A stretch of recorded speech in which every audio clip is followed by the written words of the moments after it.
mangiphuthuma la bafike bangitshela ukuthi abamboni la phansi la kubhalwe khona abantu kodwa ke abanye basema-Richards Bay emakhazeni. Kubanjwe umqhubi wesigadla emva kokusweleka kwabantu abasibhozo kwingozi yesigadla nevan kuWolawe N2 namhlanje kwindawo eMthunzini Toll Plaza esempangeni kwiphondo laKwaZulu-Natal. We cannot tolerate this anymore. Omotoso, he must go. Asimfuni London. Imibutho yezopolitiko abakwalizwi kuquka nabahlali babambe umngcelele eMonti eMpuma Koloni nalapho bahlabe ikhwelo lokuba anikwe uphumaphele umfundisi waseNigeria uTimothy Omotoso kweli. You must not bend them because that is a sign of cowardice. Inkokheli ye-EFF uJulius Malema ebeka inkxaso yonyulo lovalo zikhewu oluzakuqhuba ngolwesithathu eveki ezayo kwaWard 24 eSoweto.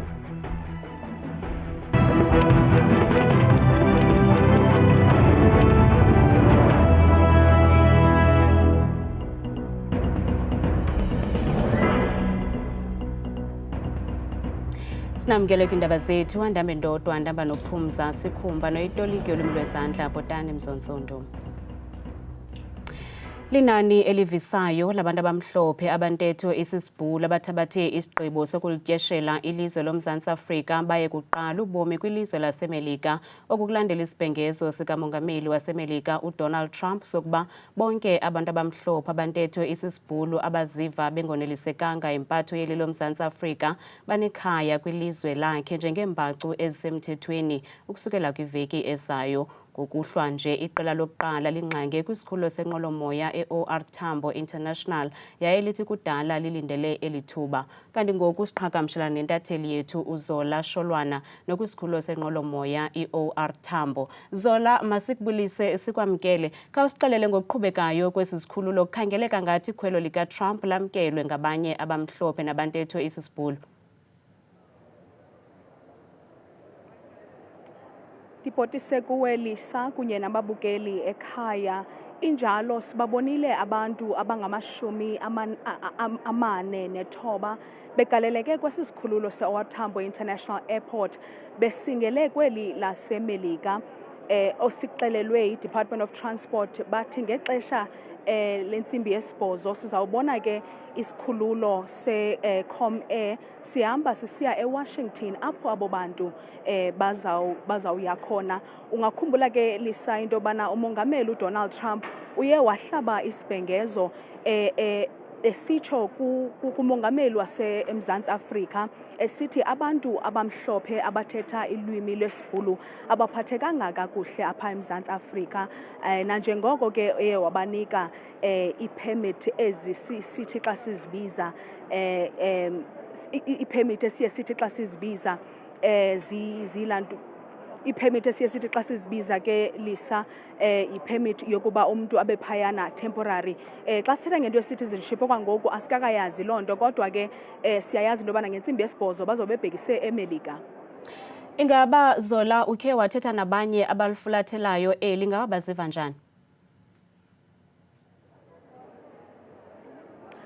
Abanye babo ke bayavuya ngoku ekwenzekileyo besithi le democracy kuthethwa ngayo eMzantsi Afrika idemocracy abayibonela kude njengabantu abamhlophe abathetha ilwimi lesibhulu apha eMzantsi Afrika. Kodwa ke kuye kwabakhona abanye abavakalisa besothukile bengazi into yobana yintoni ebalindeleyo xa befika eMelika. Sizamile ke uthetha nabanye Lisa sibabuza into yobana baziva njani emveni kokuba bezawuflathela eli lizwe kudala bephila kulo eloMzantsi Afrika. Abanye bathi bazawubona uba ubomi buphethele ntoni kodwa abafuni uzibona belapha eMzantsi Afrika.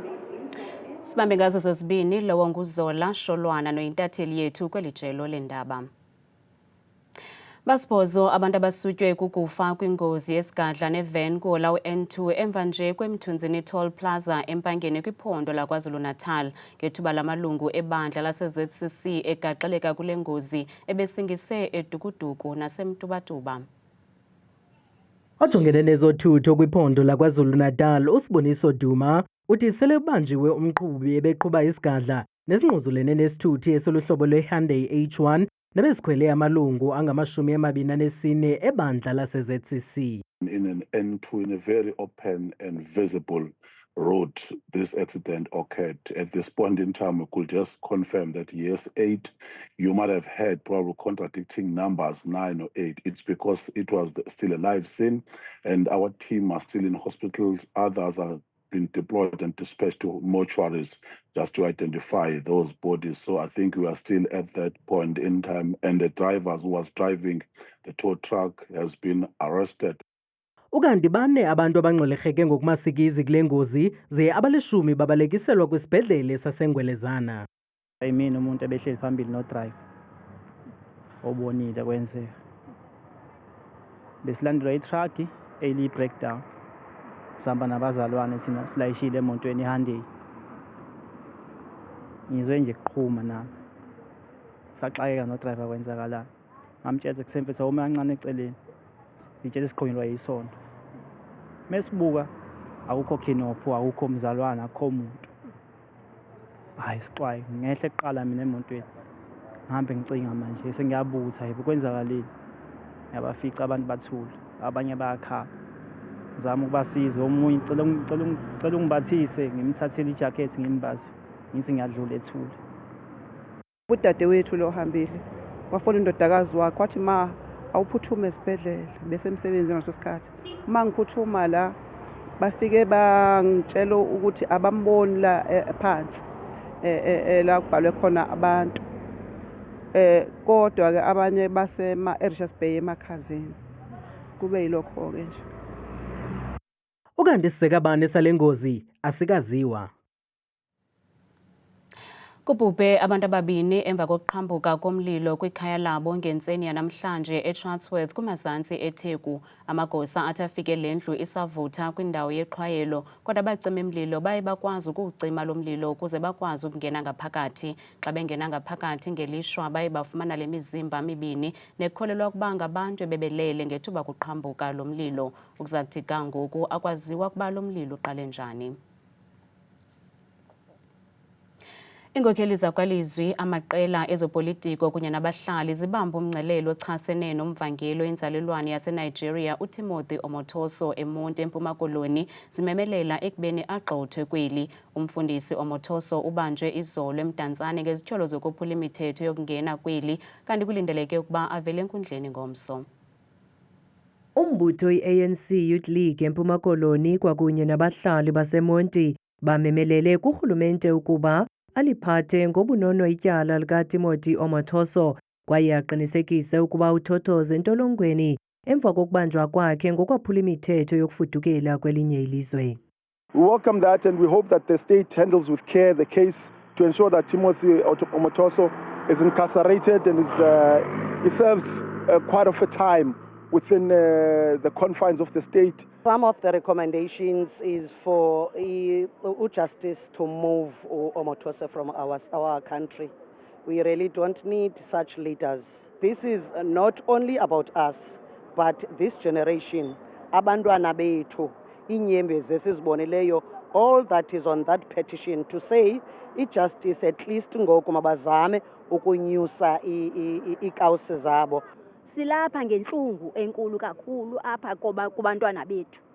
Xa umthumela umntana wakho enkonzweni uthi makayokhonza, not ba abuse, silapho ngalonto. Kambe nabafundi beYunivesithi yaseFort Hare bahlaba ikhwelo elinye lokuba makagxothwe lo kaOmotoso. As students of Fort Hare, we have a problem whereby our race is opposite Church Omotoso, and we cannot study, we cannot go out at night, and it's not safe. In our residence, we do have the study rooms. However, we cannot use them just because of the noise that is unbearable. And if you tell me which church actually service yakona iqhube for like 24 hours, whereas you cannot sleep, there are screams each and every day. We do get it that at some churches they've got Bible studies, youth services, and so on. However, we cannot tolerate this anymore. Omotoso, he must go. Asimfune East London. Xeshikweni isebe lemicimbi yezekhaya linqinile ukuba umfundisi Omotoso ukweli loMzantsi Afrika ngokungekho mthethweni. Ukanti kulindeleke ukuba avele enkundleni eMonti ngomso. Inkokheli ye-EFF uJulius Malema namhlanje betyelelwe kwa-Ward 24 eSoweto nalapho bezokudibana nabahlali bale ward nanjengoko ngoLwesithathu kuza kubanjwa unyulo lovalo zikhewu. uMalema ucele abahlali kuba bavote ngobulumko. Sofa skitchi emoye sofa skitchi ehlathi kichi kichima. Nanjengoko kulindeleke ulonyulo lovalo zikhewu kwa-Ward 24 luqale ngoLwesithathu, inkokheli ye-EFF ubongoze abahlali bakwa-Ward 24 ukuba bazikise ukucinga phambi kokuba bonyule iinkokheli zabo. Mandela urile hlukanani nokuvotela i-ANC nithi nivotela uMandela. uMandela akasekho ngoku. uMandela unikeze mna ngoku ithuba lokuxhuzula imikhala. Xa usiya kuvota uwela imijelo ephantsi komhlaba ehambisa amanzi amdaka, uzungavoteli umbutho ozokwenzisa kwaloo nto emva koko ulindele inguqu. Ukwathe umbane namanzi kufanele zibefelefele kubantu abaphila ngemali yesibonelelo sikarhulumente. ntwe ya mutasi limits. Kukwakho ingxaki ngamanzi nombane, kodwa qiniseka ukuba siza kuloyisa elo dabi. Abantu bafumana izibonelelo kuba bejongwa njengabantu abangathathi ntweni. Ungalindela njani ke ukuba abo baphila ngenkamnkam bahlawulele umbane namanzi? Siyakuchasa ke oko. uMalema ukhwele ezehlela kwilizwe lase-UK ngokungamvumeli ukuba zimase umsitho wedyunivesithi yaseCambridge, watsho esithi oku kufana nqwa nesenzo sezocalucalulo. Apartheid banned our leaders. Apartheid banned Elias Motsoaledi. Apartheid sent Elias Motsoaledi to prison for a very long time because they did not agree with his ideas. When you don't agree with people, you must not ban them because that is a sign of cowardice. uMalema ukwatyhole umongameli waseMelika uDonald Trump nomcebisi wakhe uElon Musk ngokuzama ukumdla izithende, watsho esithi oku akuzumbuyisa mva ekuthetheni inyani. Abahlali abangaphaya kwama300 bashiyeke bengenamakhaya eFlagstaff eMpuma Koloni emva kokudilizwa kwemizi yabo ngoMatshi walo nyaka. uMasipala uthi wabaxelela abahlali ukuba lo mhlaba bakhe kuwo izindlu zabo ngumhlaba kamasipala obekelwe uphuhliso. Abahlali kwelabo icala bathi abazange baxelelwe kwangethuba ukuba baza kususwa kule ndawo kwaye abazange basiwe kwiindawo zokuhlala zethutyana. Abahlali abadilizelwe imizi yabo babanga ngelithi lo mhlaba bakhe kuwo bawufumana ngokusemthethweni kwaye iyabothusa into yokuzibhaqa sele bedilizelwe imizi yabo abayakhe nzima nesele behleli kuyo iminyaka engaphaya kwama20. Sahlala ngokusemthethweni apha inkosi yayivumile yasiyasivumela masihlale la. Sahlala kuba ithema sihlale saqala kuyo before sihlale la. Kwayindlu endihlala kuyo xa unoyibona akuyondlu bekufanele uba ihlala umuntu. Uyayibona ndithi ngondileleyo ubona ngaphandle. Uyayibona but ke ngoku ngoba ilingena amandla ami emrendweni akhono ndlela ningenza ngayo. Nomasipala osidilizeleyo akafiki nanto azange eze nokuzokobo kwenzeka ntoni uceba esinaye azange asondele kwakuthi. Akhonto nje akhonto ndingathi ndinethemba layo. Zange basinike nto ixesha eleneleyo ngaphandle konto zoba basichithela. Basichithela nje bangatsho noba bawusibeka ndawoni. Zange sibekwe endaweni. Kho ndawo zabekwa kuyo. Sidinge sithubeni. Akhonto imandi. Bandinamsi. Akukho nto imandi. Andimandelwanga nabantwana bamandelwanga. Njengangosimane sizohlala lapha yonke imihla into bazimandelwanga. Omnye wabahlali osalindele ukudilizelwa uthi bahleli exhaleni. Sihleli ezindlini sinjalo sinqunguphele silinde ukudilizelwa. Asazi bakodilizwa nini and ke ngoku uyahamba uye emsebenzini akho muntu umshiyayo endlini mhlawumbe uzosuka umasipala azokudilizela ufike ngekho muntu endlini. So sikulo pain asilala ubusuku bonke uba nje uva into eginqisayo uyeva ba ucima fama sezifikile ired payers nje ubome sibuphilayo abukho right tu abukho right kwakona. Umasipala ubanga ngelithi lo mhlaba bakhe kuwo aba bahlali kumhlaba obekelwe bucala ngumasipala ukuze aphuhlise le dolophu.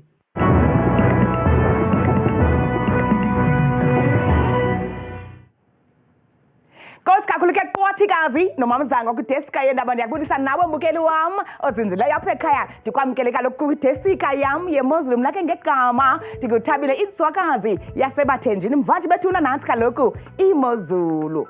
Leyo ke mbukeli wam apha ekhaya siye sivula kaloku ngokuphawula ke ngawo lo mfanekiso ubonayo apha emva kwam nogagathangazo zonke nje iziganeko zamvanje apha nje kuMzantsi Afrika uphela uyawuphela kakhulu mbukeli kakhulu apha kumbindi futhi khona inkwankca nengqele phaya ekuseni ko-Fixburg nazo zonke saziphaluka ngaye la 5 degrees baqhubeka mbukeli wam esuku ngomva kwedinala baluvala balusongo lwasuku lwangomso ngo-20 degrees khawuthi chungcembe nam ngokubanzi siqwasile bethuna kaloku apha ekhaya amaqondo wethu aphantsi naphezulu ngelo qala nqa bethuna iphondo kupha kaloku empuma koloni indawo ezikwintshona phaa koBhega so phaya yinkwankca yonke phaya siyabona kaloku babanda mpela phaya ngo-1 ngexesha lasekuseni kanti ke bona baphila ngolu hlobo phaya kwelaa phondo lase-Free State ngamandla futhi kumantla welaa phondo noxa kucwenga phaya emva kwedinala phaa koSasolburg ngelaa shumi nje elikhethwa sisithoba bona bukele ekhaya baphila kanje ephondweni lasentshona koloni ngamandla phaa bukele ekhaya phaa kwimpuma futhi qabaqaba ngamafu ngenkwankca ekuseni eBeaufort West noxa ke phaya emva kwedinala futhi balusonga olwasuku lwabo ngo-23 degrees kanti ke baphila kanje phaya ephondweni lase-Northern Cape ngamandla futhi kwimazantsi nempuma elaphondo indawo ezifana napha kaloku udiyala futhi laa nkwankca ngo-1 nalo ke livele ilanga phaa ngorhatya futhi ngo-17 degrees ngomso ebusuku bona ke bukele benjenje phaya kwelaa phondo elise-North West ngomso ngamandla futhi kumantla indawo ezifana phaa kaloku Rustenburg ekuseni futhi kucwengile ngesithoba napha xa bekuqukubela lwasuku langomso futhi baluvala kakuhle noko ngo-21 degrees bukele wam iMozulu apho sikhoyo kuserhawutini thina phaya ngomso emva kwemi napha kumazantsi futhi ko-Springs abikiwa amafu nenkwankca napha ko-Carltonville ngexesha lasekuseni ngaye mbukeli wam la-6 degrees kungabe nokubazi futhi bukele phekhaya baphila ngolu hlobo phaya ephondweni futhi lona ke lophondo lokumantla apha eMzantsi Afrika phondo elo yiLimpopo phaa kwimpuma elo futhi kophalabula ekuseni futhi kunqoba kakuhle noko ngelaa shimi nje likhatsha sisixhenxe sehle njalo ngokubanzi bujonge phaya ephondweni elisempumalanga ngamandla kwintshona nombindi welaa phondo njengaphaa eMalahleni ekuseni futhi ngo-9 naphaya embombela futhi beluvala usuku wakhona futhi ngamashumi mabini nje abe nangevuma wethu apha ekhaya nam ndiyivale ndiyisonge iMozulu ngephondo laKwaZulu-Natal ndawo zonke nje kumazantsi liqanda phaya eKokstad kubanda kakhulu napha koPietermaritzburg ngo-7 naseLadysmith ngo-8 mna ndikuthanda kangaka xesha lemiyoli.